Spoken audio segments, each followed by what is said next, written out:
శ్రీ సచ్చిదానంద సద్గురు సాయినాథ్ మహారాజ్ की जय। సద్గురు శ్రీ సాయినాథుని శరత్ బాబూజీకి జై। రమణ పెరియ పురాణము శివరామరెడ్డియార్। ఒక జ్వాల తనను తాను కనిపింప చేసుకొనటానికి వేరే దీపము యొక్క సాయము అవసరం లేదు, దానికి ఒక ఉనికి ఉంటుంది। కన్నులు ఉన్న వారెవరైనా దానిని చూడగలరు। ఆ జ్వాల ఎవరైనా తనను చూసినా చూడకున్నా ప్రకాశవంతంగా జ్వలిస్తూనే ఉంటుంది। శివరామరెడ్డి గారు అటువంటి ఒక జ్వాల। ఆశ్రమంలో ఒక చిన్న గదిలో నిర్వహింపబడే పుస్తక విక్రయశాల నిర్వాహకులుగా ఆయన ఉండేవారు।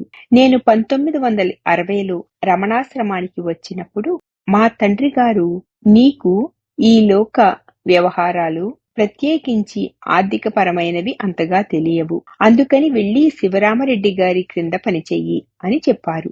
నేనప్పటికీ ఆధ్యాత్మిక విషయాలకు కొత్తవాడినైనప్పటికీ నేను ఆయన క్రింద పనిచేయటం ప్రారంభించిన కొద్ది గంటల్లోనే ఆయనలోని స్థిరమైన ప్రశాంతత వలన, ప్రకాశము వల్ల ప్రభావితుడనైనాను। దీంట్లో విశేషం ఏమిటనంటే, నేను ఆయన ఆధ్యాత్మిక స్థితిని అంచనా వేయటానికి గాని అర్థం చేసుకోవటానికి గాని కనీసం ప్రయత్నం కూడా చేయలేదు। అది దానంతటా అదే ఒక పువ్వు సహజంగా వికసించినట్లుగా జరిగిపోయింది। శివరామరెడ్డి గారు చెన్నైకు తిరువణమలైకు మధ్యలో ఉన్న ఆచారపాక్కం అనే చిన్న టౌన్ అంటే పట్టణానికి చెందినవారు। ఆయన తల్లిదండ్రులు భూస్వాములు। శివరామరెడ్డి గారు స్వయంగా ఒక రైస్ మిల్ అంటే బియ్యం యజమాని। వారి కుటుంబం మొత్తము అచ్యుత స్వామి అనే సాధువు ఎడల భక్తి కలిగి ఉండేవారు। మొదటిగా భగవానును అరుణాచలేశ్వర ఆలయంలో దర్శించుకున్నారు। తన శిష్యులు కొందరితో కలిసి ఆలయంలోనికి ప్రవేశించిన అచ్యుత స్వామి చిన్న కుర్రవానిగా ఉండి గాఢ సమాధి స్థితిలో మునిగి ఉన్న భగవాన్ పట్ల ఆకర్షితులైనారు। ఇళుప్పై అంటే ఇప్ప చెట్టు వృక్షం క్రింద ఉన్న శరీరము వయసులో చిన్నది అయినప్పటికీ దేశ కాలాతీతమైన ఆనందంతో నిండి ఉన్నట్లు వయోపరిణతి కలిగిన అచ్యుత స్వామి గుర్తించారు। మరుసటి సంవత్సరమే దరిదాపు 200 మంది శిష్యులతో కలిసి ఆయన మరల వచ్చారు। ఇళుప్పై అంటే ఇప్ప చెట్టు వృక్షము క్రింద భగవానును కానక వారు ఆలయం మొత్తం వెదికారు, కాని ఫలితం శూన్యము। ఆయన కొరకై వారు వాకబు చెయ్యగా భగవాన్ ఆ కౌపీనమును ధరించవలననే స్పృహ కూడా లేనంతటి గాఢమైన సమాధి స్థితిలో ఉండుటచే, కార్తీక దీపోత్సవము దగ్గర పడుటచే కొందరు సజ్జనులు ఆయనకొక వస్త్రమును చుట్టబెట్టి ఉత్సవమునకు వచ్చే జనసందోహముచే ఆయన ధ్యానమునకు భంగము కలగకుండా ఉండగలందులకు గాను టౌన్ శివార్లలో ఉన్న గురుమూర్తం అనే చిన్న గుడికి ఆయనను తీసుకుని వెళ్లారు అని తెలిసింది। అప్పటికి భగవాన్ మహాత్మునిగా పేరు పొందనప్పటికీ తన శిష్యులతో సహా భగవాన్ వద్దకు వెళ్లారు ఆయన। శేషాద్రి స్వామి తొలిసారిగా భగవాన్ను గొప్ప మహాత్మునిగా గుర్తిస్తే, ఆయన గొప్పదనమును గుర్తించిన రెండవ వ్యక్తి అచ్యుత స్వామి। గురుమూర్తము చేరుకోగానే తన శిష్యులను బయటనే ఉంచి ఆయన ఒంటరిగా గుడిలోనికి వెళ్లారు।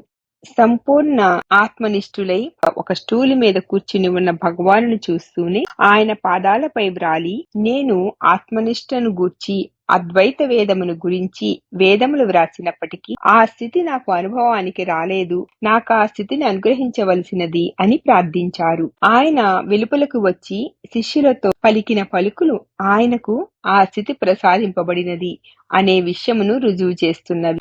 ఆయన తన శిష్యులతో అక్కడ కూర్చుని ఉన్నది ప్రజ్వలిస్తున్న మహోజ్వల జ్వాల, దూరము నుండియే ఆ జ్వాలకు ప్రణమిల్లి దాని యొక్క ఆశీస్సుల కొరకై ప్రార్థించండి। అచ్యుత స్వామి గీతముల వలన ప్రభావితులైన శివరామరెడ్డి చిన్నతనము నుండియే అద్వైత వేదాంతము పట్ల ఆసక్తి కలిగి ఉండేవారు। భగవాన్ తరచుగా ఉదహరించే యోగ వాసిష్టము, కైవల్య నవనీతము అను రెండు ముఖ్యమైన తమిళ వేదాంత గ్రంథములను శివరామరెడ్డి క్రమం తప్పక చదువుతూ ఉండేవారు। అచ్యుత స్వామి శిష్యులలో ఒకరు శివరామరెడ్డికి శ్రీరాముని తారక మంత్రమును ఉపదేశించి షణ్ముఖి ఉపాసనా పద్ధతిలో దానినెలా జపించాలో నేర్పారు। శివరామరెడ్డి దానిని 10 సంవత్సరముల పాటు ఆచారపాక్కంలోని తన ఇంటి వద్దను దగ్గరలోని ఒక అడవిలోనూ తీవ్రంగా అభ్యసించారు। అంటే సాధన చేశారు. అలా చేస్తూ ఉండగా షణ్ముఖి ఉపాసనలో చెప్పబడే మిక్కిలి ప్రకాశవంతమైన కాంతిని ఆయన చూడగలిగారు. అది ఆయనను ఉత్సాహంతోనూ ఆనందంతోనూ నింపివేసింది. కాని ఆయన హృదయాంతరాలలో ఎక్కడో తాను సాధించినది అంతిమ లక్ష్యము కాదని అనిపించింది. ఫలితంగా ఆయనలో సంతృప్తి కలగలేదు. ఆ సమయంలోనే 20 ఏళ్ల వయసు గల ఆయన భార్య, ఎవరైతే ఆయన మిక్కుటముగా ప్రేమించేవారో ఆవిడ చనిపోయారు. విధి ఆమెను ఆయన నుండి దూరం చేసినప్పుడు ప్రపంచమంతా శూన్యంగానూ నిస్సంతోషంగానూ తోచింది. రెడ్డికి ఇది కొద్ది కాలానికి సమసిపోయే బాధలా అనిపించలేదు. ఆయన దానిని మర్చిపోలేపోయారు. కొన్ని సాంప్రదాయాలను అనుసరించి తీర్థయాత్రలు చేస్తే మానసిక శాంతి లభిస్తుంది, కొంతకాలానికి దుఃఖం పూర్తిగా తొలగిపోతుంది అన్న నమ్మకంతో ఆయన భారతదేశ సంచారానికి పాదయాత్ర ప్రారంభించి పవిత్ర ప్రదేశాలను 3 ఏళ్ల పాటు సందర్శించారు. ఆయన దుఃఖం లేస మాత్రం కూడా ఉపశమించలేదు. ఆ తరువాత అచ్యుత స్వామికి ప్రత్యక్ష శిష్యుడై అప్పుడు రమణాశ్రమంలో నివసిస్తున్న తన పినతండ్రి గుర్తుకు రాగా ఆయన తిరువణమలైకు వచ్చారు. అరుణాచలేశ్వర ఆలయంలో ఉంటూ ప్రతి ఉదయము గిరి ప్రదక్షిణ చేస్తూ ఉండేవారు. గిరి ప్రదక్షిణ చేసే సమయమున ఆయన రమణాశ్రమము మీదుగానే వెళ్తూ ఉండేవారు. 1931లో రమణాశ్రమము పెద్దదిగా ఉండేది కాదు. అక్కడ తన పినతండ్రి కృష్ణారెడ్డితో కలిసి పాతహాలు వెనుక ఆయనచే పెంచబడిన పూల తోటలో పూలు కోసేవారు. ఒకరోజు శివరామరెడ్డిపై జాలితో అతని పినతండ్రి ఆయనను భగవాన్ వద్దకు తీసుకువెళ్లి, భగవాన్, ఈయన నా అన్న కుమారుడు. 3 ఏళ్ల కిందట ఆయన భార్య చనిపోగా దుఃఖసాగరంలో మునిగిపోయి ఉన్నారు అని చెప్పారు. భగవాన్ ఆయనపై దృష్టి సారించారు. భగవాన్ దర్శించుకున్న అనేక మంది భక్తులు భగవాన్ చూపు తమలోకి చొచ్చుకొని పోయి శరీరంలోకి ప్రతి అణువును, మనసును, హృదయాన్ని ఊరట చెందించేదని చెప్పారు. భగవాన్ ఆయన వైపు కొద్ది క్షణాలు చూడగానే శివరామరెడ్డి దుఃఖము మాయమైపోయింది. ఆయనకు ఆమెపై ఇంకా ప్రేమ అయితే ఉన్నది కాని ఆమె మరణం తాలూకు దుఃఖం మాత్రం లేదు. ఆయన హృదయంలో గొప్ప సంతోషమును అనుభవించి ఆచార పాకంలోని తన వ్యాపారము చూసుకోవటానికి వెళ్లిపోయారు. 1934లో ఆయనకు రమణాశ్రమం నుండి పిలుపు వచ్చింది. మీ పినతండ్రి అంటే అంకుల్ చనిపోయారు, దయచేసి రండి అని. తన గ్రామము నుండి తిరువణమలై కేవలము 90 కిలోమీటర్ల దూరంలోనే ఉండుట వలన ఆ రాత్రి ఆయన అక్కడికి చేరుకున్నారు. అక్కడికి చేరుకోనగానే ఆయన పినతండ్రి ఏ విధంగా చనిపోయారు అనే వివరాలు అన్ని కుంజస్వామి ఆయనకు వివరించారు. అప్పుడు భగవాన్ సూచనలను అనుసరించి శివరామరెడ్డి తన పినతండ్రి అంత్యక్రియలు జరిపారు. అప్పుడు ఆయన భగవానును తన జీవితమంతా సేవించాలి అనుకున్నారు. నేను శివరామరెడ్డిని ఆయన పినతండ్రి గురించి చెప్పమని కోరాను. ఆయన 1896లో అచ్యుత స్వామితో పాటు వచ్చిన శిష్యులలో ఒకరు అని చెప్పారు. ఆయన అచ్యుత స్వామిని సేవించేవారు. అచ్యుత స్వామి అంతిమ ఘడియలలో కృష్ణారెడ్డి ఆయన పాదములను పట్టుకుని తనకు మార్గం చూపమని కోరారు. అచ్యుత స్వామి ఆయనతో రమణాశ్రమానికి వెళ్లి, రమణ మహర్షిని సేవించు, నేను ఆధ్యాత్మికంగా పొందినదంతా నీకిచ్చేశాను, నీవు మరింత పొందవలసి ఉంది, అందుకని రమణ మహర్షి వద్దకు వెళ్ళు అని చెప్పారు. ఆ విధంగా శివరామరెడ్డి పినతండ్రి భగవాన్ వద్దకు వచ్చారు. ఆయన దృఢకాయుడు, కష్టించి పనిచేసేవారు. ఆయన ఆశ్రమ పూల తోటను పెంచి ఆశ్రమ నిర్వాహకులకు పనులు చేసి పెట్టేవారు. ఒకరోజు ఆయన వారితో, నేను మా గ్రామానికి వెళ్తున్నాను, త్వరలోనే వెనుకకు వస్తాను అని చెప్పారు. తమ గ్రామం చేరగానే ఆయన తన బంధువులందరినీ పిలిచి వారితో, 1 వారము లోపల నేను రమణాశ్రమంలో నా సద్గురు పాదాల చెంత ఈ శరీరాన్ని వదిలివేయబోతున్నాను. మీ అందరి వద్ద సెలవు తీసుకున్నటకి ఇక్కడికి వచ్చాను అన్నారు. కృష్ణారెడ్డికి జ్యోతిషము బాగుగా తెలియను. ఆయనకు తాను ఎప్పుడు మరణించేది తెలుసు. ఆయన తిరువణమలైకు తిరిగి వచ్చేసరికి చాలా ఆరోగ్యంగా ఉన్నారు. ఎటువంటి ఆరోగ్య లోపము లేదు. కానీ 7వ రోజున ఆయనకు కొద్దిగా జ్వరం వచ్చింది. సాయంత్రం అయ్యేసరికి అది తీవ్రమై ఆయనకు నిలబడటానికి కూడా శక్తి లేకుండా పోయింది. రామకృష్ణ స్వామి కుంజస్వామి ఆయనను ఒక కుటీరంలో ఉండమని కోరారు. ఆ రోజులలో ఆశ్రమంలో కొన్ని పూరి గుడిసెలు ఉండేవి. ఆయన కుటీరములో పడుకుని ఉండగా రామకృష్ణ స్వామి, కుంజస్వామి భగవాన్ వద్దకు వెళ్లి కృష్ణారెడ్డి గారిని గురించి చెప్పారు. భగవాన్ కృష్ణారెడ్డికి జ్యోతిషము తెలియను. ఆయన తన గ్రామమునకు వెళ్లి తన కుటుంబము వారి వద్ద సెలవు తీసుకుని అరుణాచలనిలో ఐక్యమగుటకు అరుణాచలానికి తిరిగి వచ్చినారని వారితో చెప్పారు. 1914లో భగవాన్ తల్లి తీవ్రంగా జబ్బుపడినప్పుడు భగవాన్ అరుణాచలుని గురించి 4 పద్యాలు రచించారు. తన తల్లిని ఆయనలో ఐక్యం చేసుకోమని ఆయనను ప్రార్థించారు. 3వ పద్యంలో ఆయన ఇలా ప్రార్థించారు: అరుణాచల, ప్రచండ జ్వాలారూపమైన సత్య జ్ఞానమా, మా తల్లిని నీ ప్రకాశముతో చుట్టి ఆమెను నీలో ఐక్యము చేసుకొనుము. 1922లో భగవాన్ తల్లి నిర్యాణము చెందినప్పుడు ఆ విధంగానే జరిగింది. శివరామరెడ్డి పినతండ్రి విషయంలో కూడా అదే విషయాన్ని భగవాన్ ధృవీకరించారు.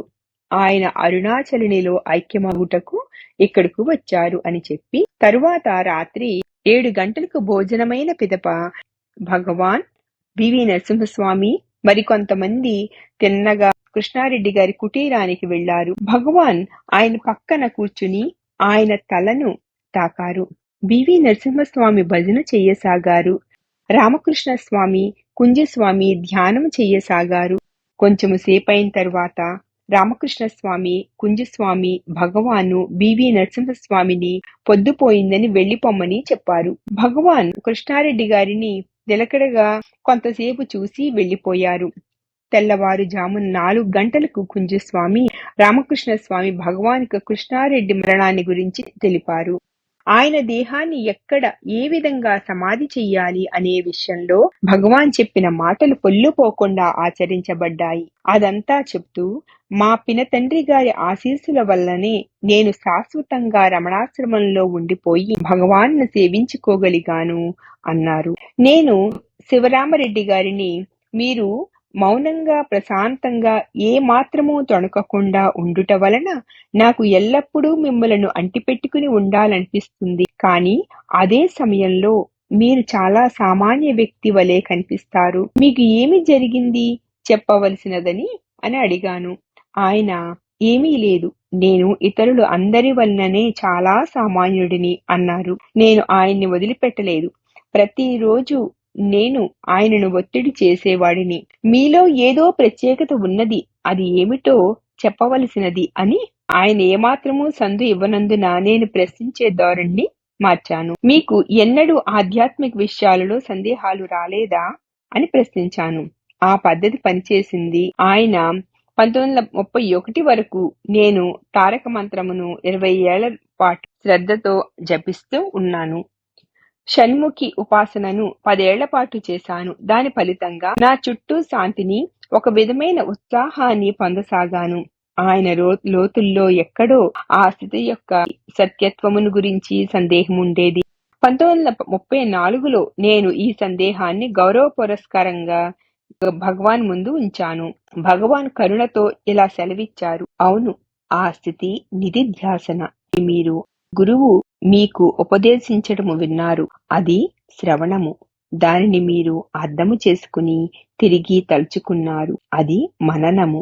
ఇప్పుడు దానిని అనుభవిస్తున్నారు, అది నిధిధ్యాసనము. కానీ ఇది ఇంకా త్రిపుటి స్థాయిలోనే ఉన్నది. ద్రష్ట యొక్క త్రివిధమైన స్థాయిలోనే ద్రష్ట దృక్కు దృశ్యముగా మీరు దానిని అధిగమించి దానిని అనుభవిస్తున్న నేనెవరు, ఆ శాంతిని ఉత్సాహమును అనుభవిస్తున్న నేను ఎవరు అని కనుగొనవలెను. ఎవరో ఒకరు అనుభవించేవారు లేదా అనుభవమును పొందేవారు ఉంటే గాని శాంతి, ఉత్సాహము, ఆనందము, అనుభవము లోనికి రావు. అది ఎవరో కనుగొనండి. శివరామరెడ్డి కొనసాగించారు. భగవాన్ నాకు వివరించక ముందే నాకు త్రిపుటి గురించి, దానిని అధిగమించవలసిన అవసరము గురించి తెలుసును. కానీ సద్గురువు సన్నిధానములో మాత్రమే దానిని ఆచరణాపూర్వక సత్యంగా, నిజమైన జీవన అనుభవంగా గ్రహించగలిగాను.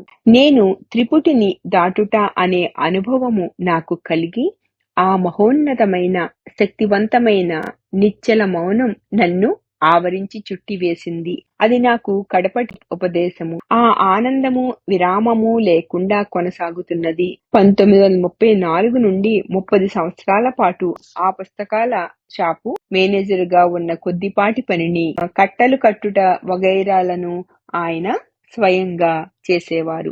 మామూలు కొవ్వొత్తి వలె కాదు.